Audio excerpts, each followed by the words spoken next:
கஜா புயலால் பாதிக்கப்பட்ட தஞ்சாவூரில் இயல்பு வாழ்க்கை 2வது நாளாக தொடங்கியுள்ளது. இது தொடர்பான கூடுதல் விவரங்களை தெரிவிக்கிறார் இந்த செய்தியாளர் ராஜா. வணக்கம் ராஜா, இது தொடர்பான கூடுதல் தகவலை சொல்லுங்கள்.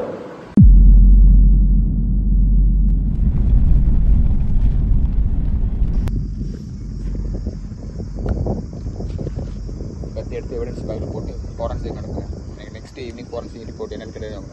Got it.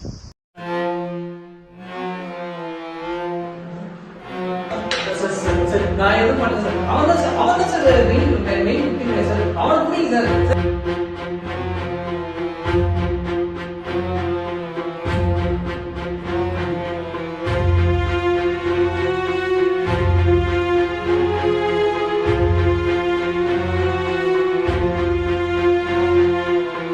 உண்மையிலே நம்பியா?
என் நண்பரை சொல்லிடுறேன்.